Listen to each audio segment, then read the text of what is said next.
All right, welcome everyone to this Tech Minds webinar series. Today the topic will be hands-on developer experience. I will be hosting this Q&A. My name is Stefan, and today is the sixth episode of the Tech Minds series webinar. With our guest today is Steven van Beelen. Steven has been working as a software engineer for more than 10 years and currently works as a lead developer on the Axon Framework at a company called AxonIQ. Steven also provides online and offline training for the Axon Framework, and he highlighted the importance of hands-on experience for a software developer.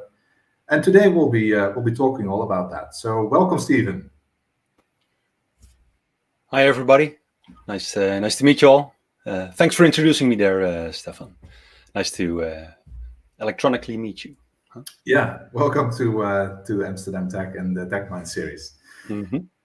So great to have you talking about hands-on developer experience. I prepared a few questions together with the Amsterdam Tech team. The first question I have is, in your opinion, why is it crucial for aspiring developers to engage in hands-on projects? Mm-hmm. And how can they best balance theoretical learning with more practical application?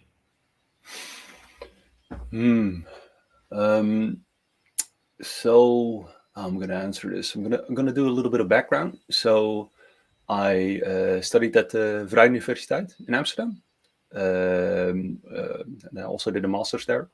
And a lot of it was very interesting, don't get me wrong. It was a very good education I got there. Very happy with that. And a lot of it was theory, and the development side, the IT side of it, was the tool to understand the theory. That's how I would put it.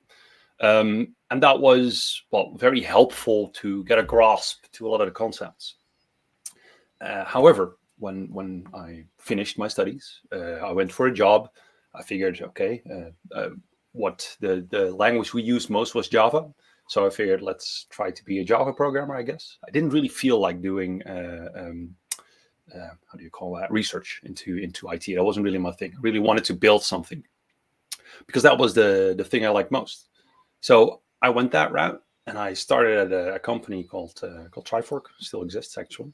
And I was pretty overwhelmed, actually, by the amount of things you need to deal with on a hands-on experience. So that was, I managed. I mean, I'm still here. I'm still very much enjoying my job. But I figured that a balance that was towards doing the hands, actually doing something, is very helpful, because you'll make mistakes, you'll learn new things, and especially by making those mistakes, you ingrain them more into your mind. So I really value of actually just building something, developing something.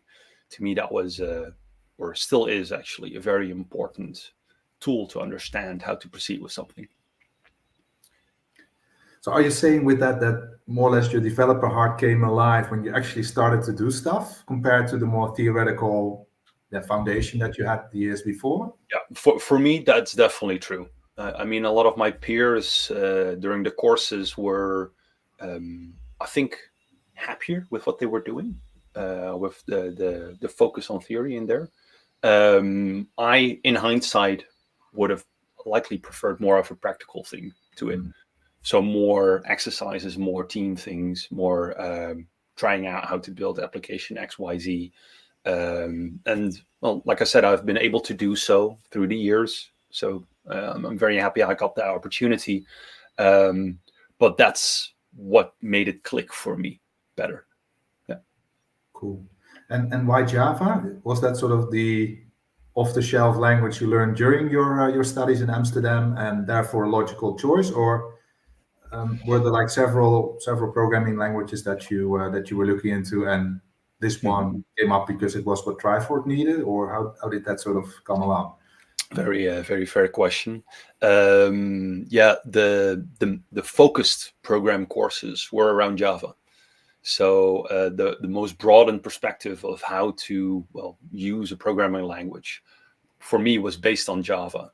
I know that the year I was done, I think they switched that to Python at the Vrije Universiteit, because it was a bit more friendly on the syntax side.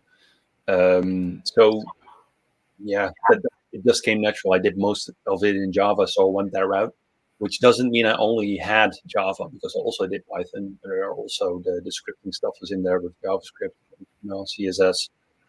I had some functional programming languages like Haskell and OCaml, C#, C, all kinds of things.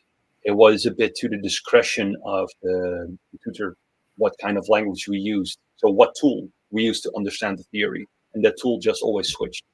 And for some, they use Java, but for me, Java just I had most of it in Java, so I figured I guess I'm going to be a Java developer. Cool. No. Cool. Yeah, at Amsterdam Tech, there are also several hands-on projects taking place, and that also brings me a bit to the second question.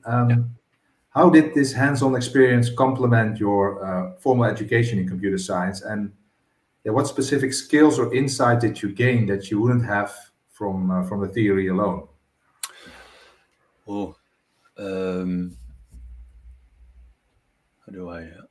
So focus on sort of the on-the-job experience. Like, what did you learn that wasn't handled in any textbook or projects you joined? I mean, a lot of the I think I personally am pretty good at just pushing knowledge in, and then I can rehash that knowledge. But actually seeing it in practice is, at least to me, very different. Because there is a certain domain that you use on the theory side. You pick a focus, and it's typically the education domain. Whereas while you're actually doing hands-on things for a client at somebody in the bank, in the financial industries, or somebody doing shopping domains, or maybe some governmental agency, it really changes what you're doing. And seeing it in different flows really helped for me to further cement the thought of what something is or what something means. Does that work a bit?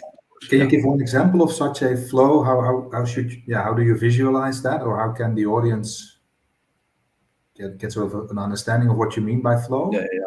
So from theory, I mean, you look at you read a textbook and you get a description of a certain concept, how something is explained, but really using that theoretical tool in practice differs if you're building an application that is dedicated towards building an e-learning environment, or an application that is there to make a chat environment, or an application that is intended to be a shopping cart, for example. There are always certain gotchas that differ per domain that have impact on how you use the theory. So doing several hands-on experiences of something, and not just in one angle, to me was very valuable. Cool. Yeah, so you get a broader perspective, and you can apply things, learn from it, iterate, and then see what you can do differently, Yes. literally on the job. Yeah. Yes, exactly. Yes. Great. Yeah. Nice. Then when it comes to a third question I'm thinking of is, can you also share an example from your own career where hands-on experience directly contributed to your success? Maybe particularly in an open source development environment. So like you stated at the start as well, I'm very busy in the open source environment. So I deal with Axon Framework, an open source framework that everybody can play with and contribute to. One of my earliest projects we used Axon Framework was very new to me back then. So I really had to do it on the job and understand the theory that's behind it, because there's a lot of theory behind it and the architectural concept that it helps with. And then I stuck there for, I think, 1.5-2 years. I did that job. And I wanted to do something new. I really wanted to change the pace. I wanted to have different hands-on experiences at different domains. Luckily, there was another project that also wanted to use this open source software to build their application, which was more in the gaming corner and the betting corner, actually, in this case. So I went on site. I discussed pros and cons with them, and I could immediately, through the questions they had, I could recall the things I did at the previous job. at my previous hands-on experience, thinking, okay, no, you shouldn't go that route, because if you do this, this might go wrong, or this other flow might not work out. That was, I went there with a colleague of mine, which was still junior, more junior than I was, at least at the time. And after we had that session with this potential client back then, she commended me for the way how I was picking it up and how quick I did that. And to me, that felt like, oh, that was like top of mind knowledge I just had available because I had experienced it before. So that was, that was very insightful. Thinking, okay, just doing this for me helps.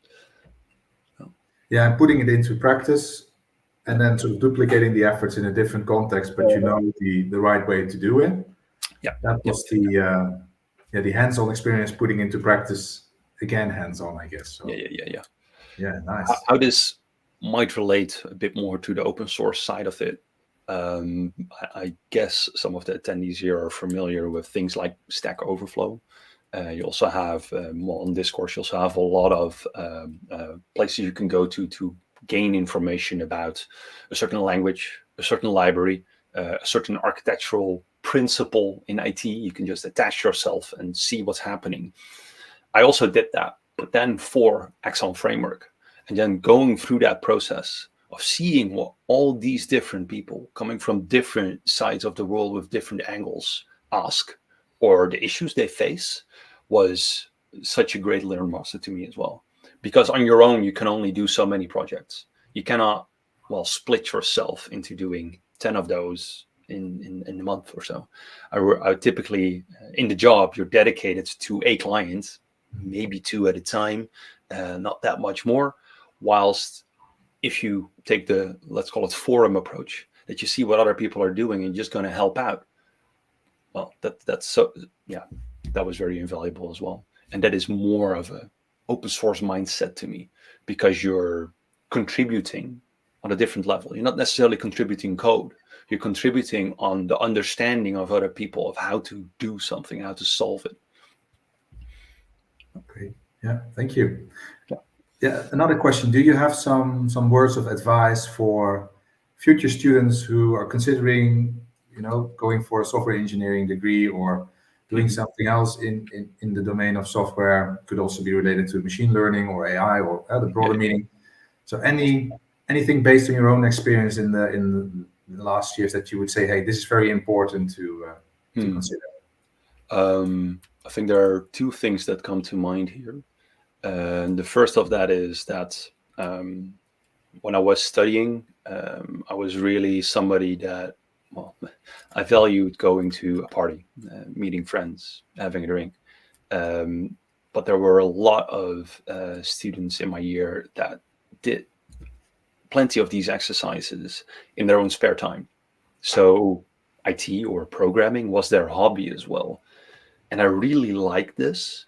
It's not really my hobby. It's not my thing. So for a very long, it's not really my thing. It is my thing, but it's not something I would do in my spare time. So for a very long time, I figured, okay, I'll be somewhere in the bottom rung because I'm not doing this on my spare time. I'm just okay, not very special.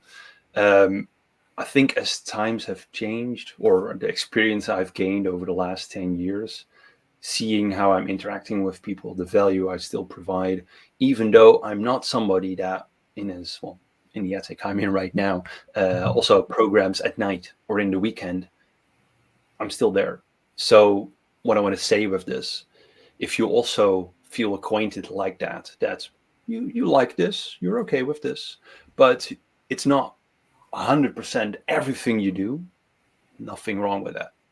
You'll still get there. If you find joy in solving puzzles, which programming to me is, to building something tangible, between quotes, because you can't really touch code, right? Then you'll find a way eventually. Just go for it. And I had a second point, which I honestly forgot. So my bad. This is definitely the most important one, though. Good. Now we can always circle back to the other point another day. So of course. That would be Yes. great. Yeah, thanks, Steven, for being with us. I'm just checking to see if we have some other questions from the audience, but let me see if I can find something in the comment section. And if there are no other questions, then we'll call it. Yeah, I got a message now that there are no other questions right now. So All right. So then we'll call it a day. And thank you, Steven, for being with us, for joining the TechMind series here at Amsterdam Tech. And it was a pleasure to having you here in the studio. So hope to see you again soon. Thanks. Thanks for having me. This was fun. Like I said, I'm always willing to help. But this is also helping. So Great. Yeah. Thanks for being here. Yes. Bye-bye. Bye.